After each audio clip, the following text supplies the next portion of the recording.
seakan-akan, betul? Negara seakan-akan. Itu yang saya lihat. Ini sudah ada pasal penghinaan dan seterusnya. Kalau ini disebut penghinaan, ya alhamdulillah. Saya sedang memberi pembelajaran tentang bahaya psikologis dan mental karena saya sedang melakukan proses revolusi mental. Gitu. Mental mau dihancurkan oleh film-film animasi, oleh prime time. Prime time itu waktu yang utama dari jam 5 sore sampai jam 8. Jadi kan dia tak melanggar ya kali kula Pak. Dilanggar. Jam 5 sore mesti ngaji ning langgar apa jumbritan kok apa kalau di tempat saya kan lulus dilanggar itu kalau sudah pernah berkelahi.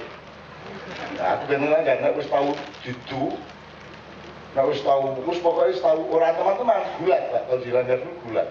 Dan saya punya prestasi dulu selama saya hidup di Langgar. Itu bukan nyolong saya, prestasinya bukan nyolong. Saya itu bikin animasi. Jadi nek cah do turun ning Langgarnya jejer, terus aku golek kanji. Kanji iki ngerti ya untuk lem. Nah, tak campur banyu, jadi terus apa? Liket, terus nyun sewu sarungnya do tak buka, asal lagi sini terus. Terus aku ngomong, sama nih tangi, keceret kan itu, keceret. Terus kabeh, yo melayu ya, yo melayu. Mana dengan padahal ini kanji. Itu prestasi animasi saya. Ya ojo njur ditiru dengan ini maksud saya itu masa-masa indah di mana anak-anak belajar ngaji, bergaul, bersilaturahmi, mendengarkan sastra Langgar, dongeng, sawijining dina ana mbok rondo, gitu ya. Itu semua sekarang hilang diganti oleh televisi. Dan ada direbut habis pada jam yang sama.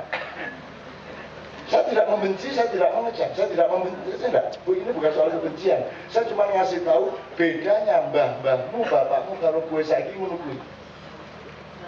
Wis angel ndelek generasi muda punya kemampuan bawa dan nembang kayak dia. Pasti bahasa Jawanya melipis seragam karuan. So, kalau main ketoprak itu harus lulus sastra Jawa, harus lulus karawitan, betul nggak? Harus menguasai.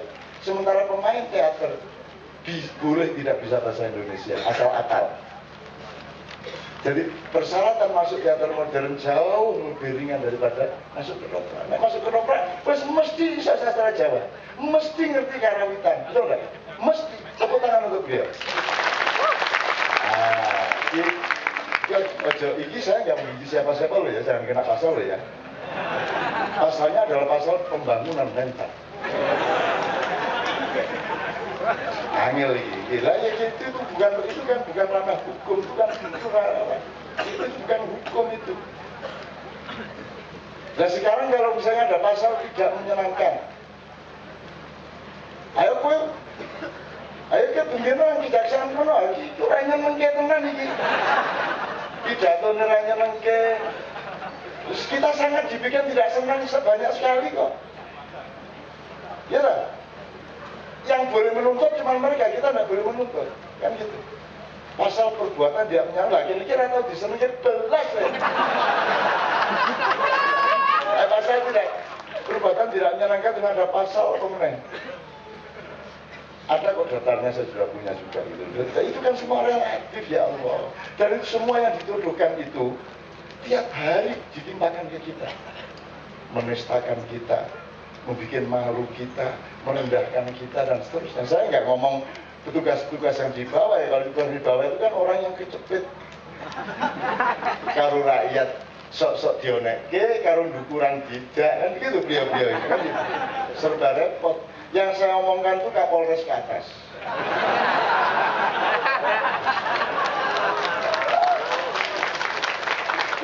Bahkan kalau di tingkat TNI itu dandan ke atas. Kalau sudah dandan ke atas itu sudah lain urusannya dengan beliau yang di bawah. Kalau tentara Republik Indonesia, polisi-polisi yang di rakyat itu adalah pahlawan-pahlawan kita. kejaba sing sok nyinden ning garek ning gurine wit-wit kae. Kuwi ya jane yang golek tangan ya. Tapi kalau tentara Pak, saya tanya, Aceh tsunami, siapa yang paling nomor satu menangani evakuasi? Tentara.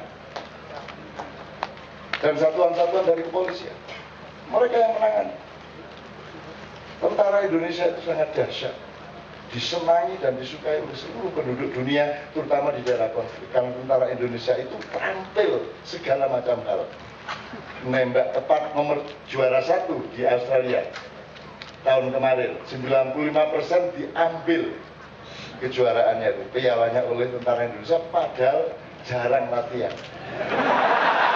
Kalau pelurunya terbatas ya Pak ya, peluru terbatas.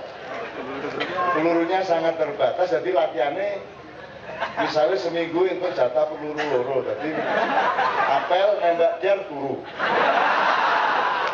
Terus turun di mana nembak pisan dia turu meneng. Angger iso apel sore apel. Nah ini guyonnya seperti itu. TNI, Anda harus bangga sama TNI, saya bangga sama satuan-satuan kita, saya bangga sama polisi kita, asal polisi di bawah.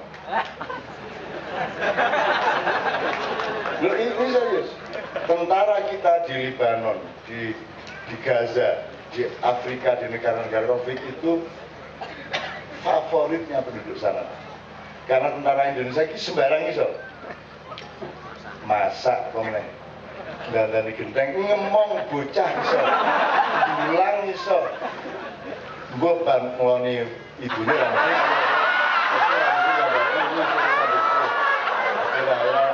orang riset tapi ya, orang riset apa mana tentara Indonesia kan kecil sapal gue mau puami gue itu. Belalang bubus yang makan nasi kalau malam ya akhirnya gue tak pakai tapi sama seorang bayi mangan sego ya kira ono bayi opo gue bayi wis gue untuk jangkep di mangan sego aku bergosen gue. Jangan marah ya bapak-bapak ya, jangan marah ya, tolong dilihat keseluruhannya, jangan dipotong-potong, dilihat keseluruhannya. Walikul limri'in manawa, semua juga tergantung kata Rasul, tergantung niatnya. Niat saya kesini apa? Niat saya kesini adalah gede kiatine, konco-konco petani, teman-teman pedagang kopi dan seterusnya, itu saja. Tetapi tetap harus melibatkan Allah, melibatkan agama, melibatkan segala macam yang kira-kira baik untuk menumbuhkan spirit kita bersama. Nah, sebelum kita teruskan, sekarang akan dijawab oleh Pak Doni. Terima kasih Cak Nun. Sebelumnya saya ini orang Minang Pak Cak Nun. Bapak Ibu Bukit Tinggi. Cuman Mandar itu dulu pengabdian kewajiban dari Tanah Bogor.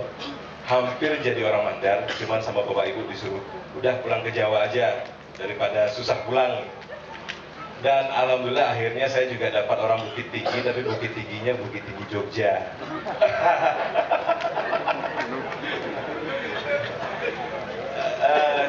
Jadi ya karena mungkin ini serba kebetulan. Jadi saya orang Minang dulu Bukit Tinggi, terus pernah nyantri di Gontor.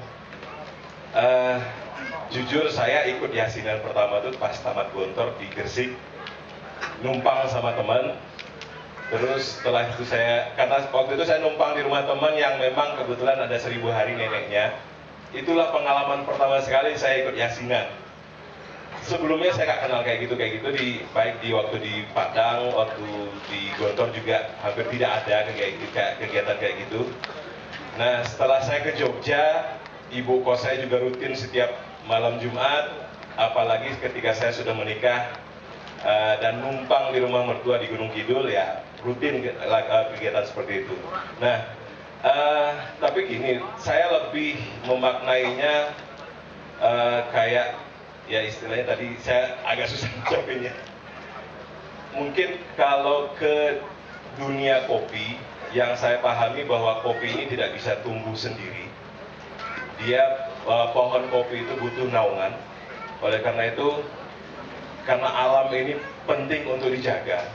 Ketika kami melakukan aktivitas tanam, ini benar-benar saya niatkan sama Pak Sumijo dulu, Pak, saya tidak tahu apa-apa tentang tanaman kopi, apalagi merawat kopi, membesarkan kopi. Oleh karena itu saya numpang belajar sama Pak Sumijo. Nah,